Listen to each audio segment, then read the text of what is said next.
Tonight, a major News Channel 5 investigation raises serious questions about Tennessee's war on drugs. Among those questions, are some police agencies more concerned about making money off the drugs than stopping them? Well, at the center of this months-long investigation are laws that let officers pull you over looking for cash. And get this, they don't even have to charge you with a crime to keep your money. As News Channel 5 Chief Investigative Reporter Phil Williams discovered, those kinds of stops are now happening almost every day in Middle Tennessee.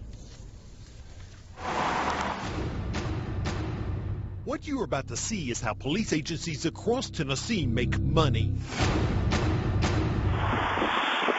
A tractor-trailer stopped for a traffic violation leads to a search and the discovery of large blocks containing almost $200,000 cash that officers keep on the suspicion that it's drug money.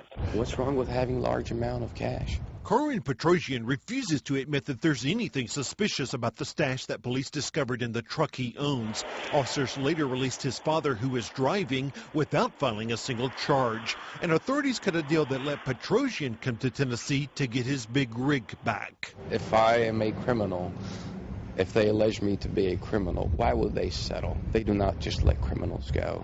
In general, it was seized because, based on our evidence and probable cause, it's illegal drug proceeds. Still, DA Kim Helper admits what makes the Petrosian case a bit unusual is the location. The traffic stop occurred here in Smith County near the Carthage exit, but the officers work for Helper's 21st Judicial District Drug Task Force out of Franklin, more than an hour away.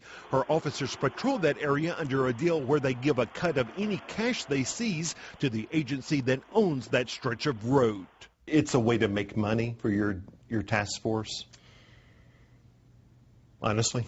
Well, you know, when you say make money, I guess it is a way for us to continue to fund our operations. Do you have any large amounts of money, Tenny, mucho dinero en su truck y trailer? In fact, Interstate 40 has become a major profit center for Tennessee law enforcement, with officers stopping and often searching out-of-state vehicles. Is it okay that they... It's okay.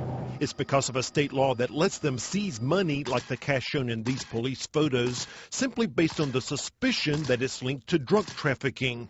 If an owner does not take legal action to get the money back, the agency gets to keep it all. I mean, this is really highway shakedowns coming to the U.S. Last year, a conservative-leaning group, the Institute for Justice, issued this report, Policing for Profit, that gave Tennessee a D- for civil forfeiture laws that make it all possible. Under civil forfeiture, you give law enforcement a direct and perverse incentive to go out and try to take as much property from citizens as possible. What we're doing, we're taking advantage of how the laws are, to use the money to be able to put back to fight the drugs. Dixon Police Chief Ricky Chandler heads the board for the 23rd Judicial District Drug Task Force, which has made millions off of seizures in its counties, Humphreys, Dixon, and Cheatham. Can I search your truck and trailer? Then 3 years ago, Chandler and the Dixon County Sheriff helped create a second team known as Dixon Interdiction Criminal Enforcement, or DICE, to work the exact same stretches of interstate. So everything's paid through seizures and fines. So if these officers out on the interstate don't come up with cash, then they might lose their jobs. Well, it's a possibility, yes. Out here on the interstate, interdiction officers have a choice. Conventional wisdom is that the drugs come in from Mexico on the eastbound side, but the money goes back on the west. While both agencies have made some big drug cases, we spotted both the 23rd and DICE staging time and time again with their backs to the drug side. In fact, a review of daily activity sheets kept by the 23rd discovered that when officers noted the location of their traffic stops, there were 10 times as many on the money side. We want both sides of the road worked.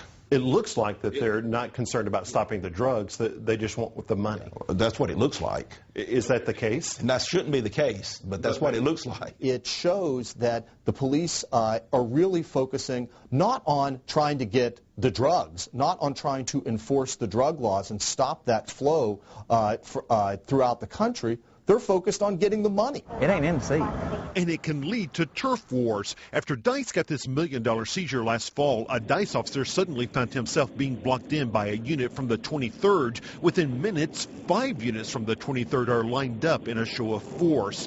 Then there's this 2008 video where a unit from the 23rd cuts in front of a DICE unit on a stop, prompting this heated exchange. Leave me the alone. Let me tell you something, punk. You ever come up me and try to wreck me out again, it'll be your last time, you understand? And that's ridiculous for that to happen. You've got two agencies fighting to stop the same cars. Competition can be a good thing as long as you don't violate any person's rights. But they're competing for the money that they can take off of drivers. Well, they're competing to do their job. Tiene mucho dinero en su troca. It's a job that critics say has lost its way. Law enforcement is supposed to be about getting the bad guys. It's not supposed to be about making money. Now, law enforcement authorities say their goal is to hit the drug traffickers in the pocketbook, which undoubtedly they have. But some people have hired lawyers after their cash was taken, and sometimes after months and months of litigation, judges have ruled that the money really never had anything to do with drug dealing at all. Kristen. You know, Phil, I'm sure a lot of people are surprised by two things. One, that officers can pull you over looking for cash. That's right. But then two, that they could take your money even though you're not charged with anything. And get this, you know, it happens all the time, even when drivers might actually be involved in drug trafficking. Tomorrow night, we've got some incredible police video that you've got to see. In it, an officer tells a suspected drug courier that he can walk if he coughs up his cash. Here's a sneak peek. Hey, I'm not asking you if you have knowledge about it, and I won't ask you if you have knowledge about it. You understand me? All I'm asking you is, where's the money? Now, this is video that's going to cause a lot of talk and a lot of debate. I am sure it will, Phil. All right, thanks a lot. As Phil mentioned, we've got much more online, including documents from the investigation on NewsChannel5.com. And also, do keep in mind, he's got more of his investigation on the way. As he mentioned, our highway shakedown's coming to Tennessee. That's tomorrow at 10.